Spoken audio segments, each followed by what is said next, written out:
I'm Quinnell, welcome to the WrestleTalk News. Today's top story is that there may be a couple of huge names from NXT that were originally slated for a call-up to the main roster that may be sticking around in NXT for a while longer yet. We've seen loads of shakeups and names moving around as of late in both directions, with the call-ups of Pretty Deadly, Cameron Grimes, Caden Carter and Katana Chance, Indy Hartwell, JD McDonough, Indu Sher, and I'm reliably informed that there were also call-ups for Von Wagner, Odyssey Jones, and Zion Quinn. Are we sure about that one? But we've also seen people going down to NXT too, like Baron Corbin, Mustafa Ali, and even Seth Rollins appearing to defend his belt against Bron Breakker. And it's Bron Breakker that's one of the names mentioned in the report from BWE on Twitter, who mentioned that we should expect a few more names to be moved around from brand to brand, with a few more NXT call-ups to come, but also that names like Bron Breakker and Ilya Dragunov will have their time before moving. Breakker and Dragunov specifically have been reported to be ready for NXT call-ups for a while now, so them sticking around in NXT a while longer may come as a surprise. But with NXT being absolutely gutted in the draft, it makes sense they might need to keep some of their stars for now until they can build new ones up. But there still might be some main roster opportunities for those remaining in NXT, as BWE also noted on Twitter that WWE are discussing having 2 NXT titles involved at SummerSlam this year, or at the very least,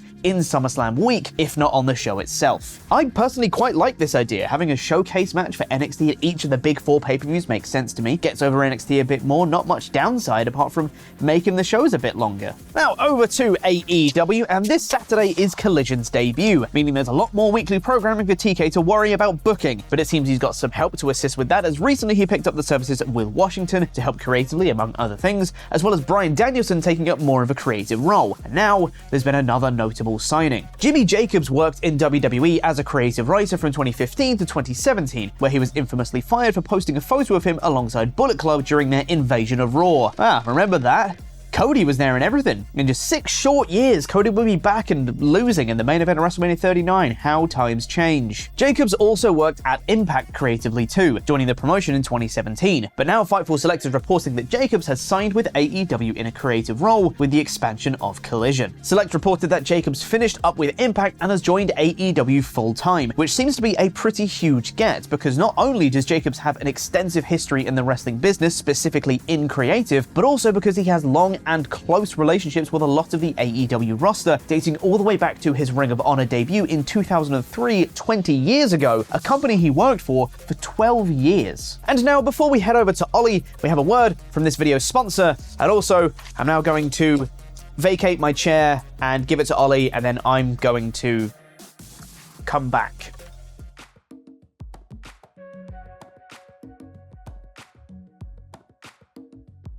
Hey, Ollie, you doing okay? Not now, Pete. I'm deep in thought. Deep in thought about WrestleTalk, but changing it to 3 words to make it a cool 3-letter initialization? How did you know? Good guess, I suppose. Let me tell you what I got so far, anyway. Here we go. Nearly falling loads. NFL. That's a thing? Yes, that's a thing. Okay, Pete's perfect vocals. No, that's pay-per-view, PPV. No one uses PPV anymore, it's premium live events. It's still a thing, Ollie. November's yearly choir. NYC? Damn. Okay, here we go. Vindictive people. Now.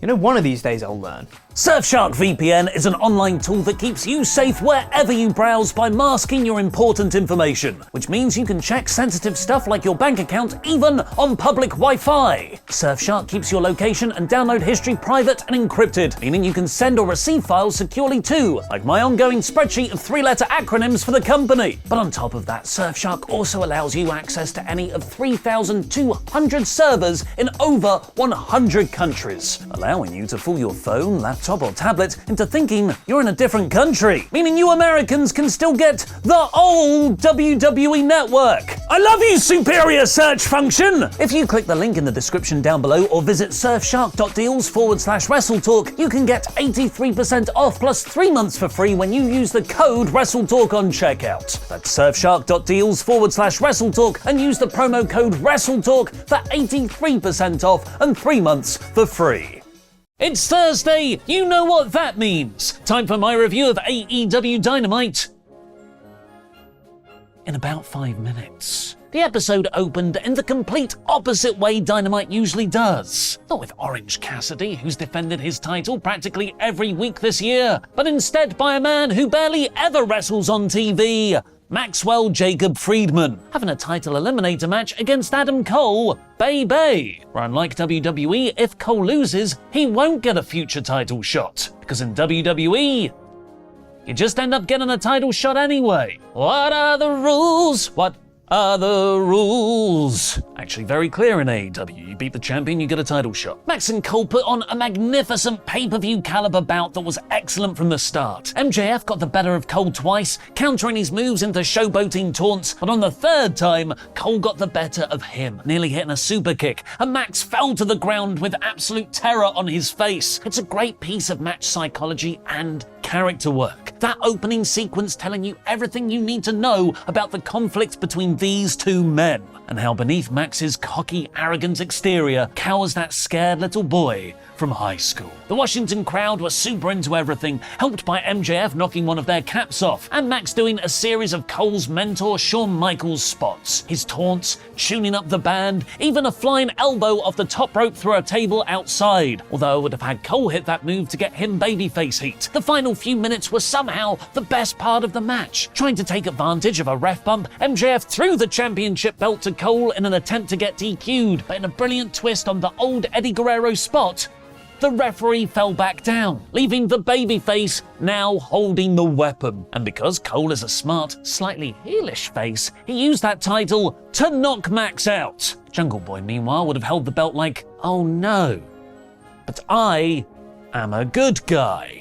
It still wasn't enough though, as Max kicked out the slow count, was stopped using the diamond ring, meaning Cole hit another boom for the 1, 2, 3 T 30-minute time limit draw. Cole asked for 5 more minutes, just like how Danielson got at Revolution, but Max said no and walked off. While I would have Justin Roberts do timing calls a little bit more frequently, I thought this was ingenious booking, making me really want that rematch while naturally stretching out the feud to after Forbidden Door. We then got our first appearance of CM Punk in AEW since September, by a video package to promote Collision. He said he's coming back because he's got scores to settle. He doesn't know what he's going to do or say until he's got a mic in his hand, obviously heavily dependent on legal restrictions, and in a very cool reference to his original pipe bomb, ending with that he's got a lot of things he wants to get off his chest, implying Collision's promo will be just as fourth wall breaking. Again, obviously heavily dependent on legal restrictions. But he did also say the only thing that's certain with CM Punk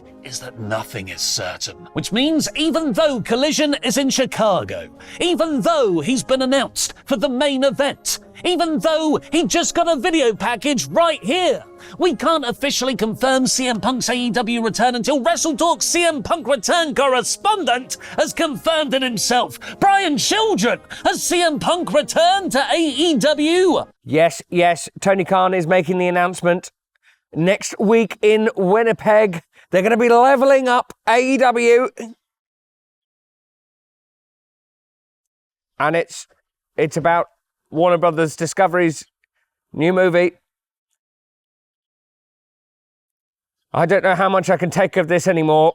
I swear to God, Brian, if you don't find CM Punk by this weekend, I'm going to fire you, making me look like a laughing stock. Collision, of course, debuts this Saturday, which Luke and I will be doing live reactions for on the WrestleTalk podcast channel, so go and subscribe over there, and set a reminder for Monday's WrestleTalk news, because that is when Brian Children will finally confirm whether CM Punk has officially returned to wrestling and he's allowed to return home to his wife and children. Sammy Guevara cut an in-ring promo with Renee next, where he promised he'll soon hold his baby daughter in one arm. Yay! Which the crowd cheered, and the world title in the other.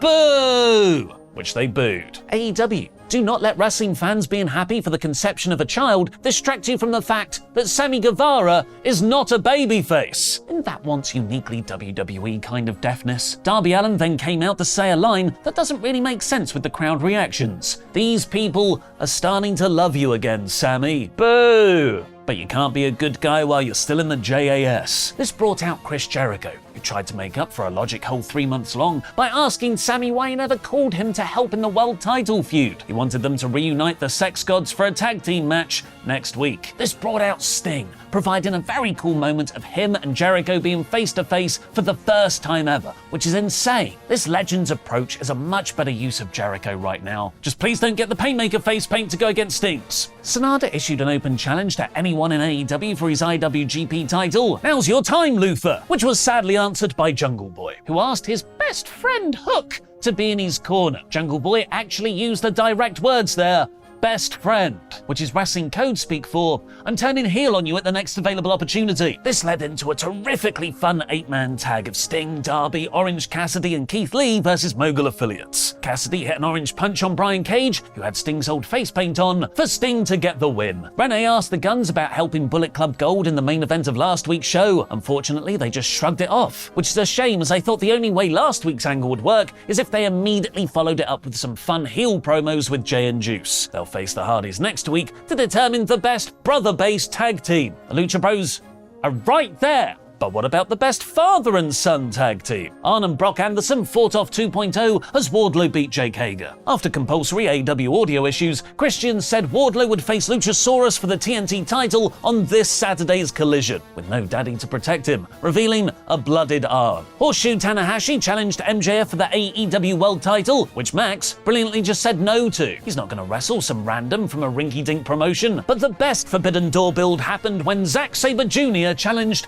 Orange Bollocks Orange Cassidy for an international championship match, in a promo that completed Zack's transformation into full-on Guy Ritchie movie character. Daniel Garcia interrupted too, and oh my god, a tag match of Shibata and Cassidy versus Garcia and Zack was made for next week's Dynamite. In some ways, this was my favourite thing on the whole show. Sky Blue looked really good in a defeat to Toni Storm, Willow Nightingale made the save in the post-match beatdown, setting up a tag match for Collision, and the main event saw the Young Bucks defeat the Blackpool Combat Club clean in a mind-blowingly awesome match, soundtracked by the extra storytelling layer of Bryan Danielson on commentary. Somehow, the insanity still had about 4 different gears left. The BCC beat down the Young Bucks after losing for Eddie Kingston to make his return for the save. Why? I don't know. Seemed like he just wanted to deck Claudio rather than save Hangman. He also seemed to be on the same side as Moxley. I don't know. He's the Mad King.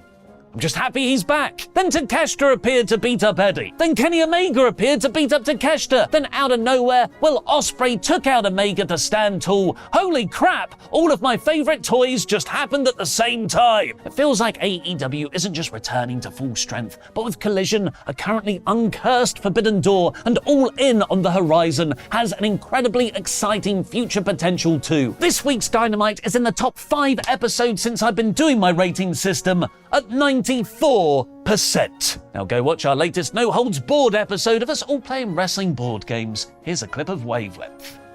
Okay, Damien, stand out. You're gonna hit Will Ospreay's Hello, finisher. and welcome to No Holds Barred, our weekly show where we play board games leading up to Quizzlemania, which is going to be on June 28th. Every week we're going to play a board game. This time we're playing Wavelength. I'm playing it with Tempest. Hello. I'm playing it with Dan.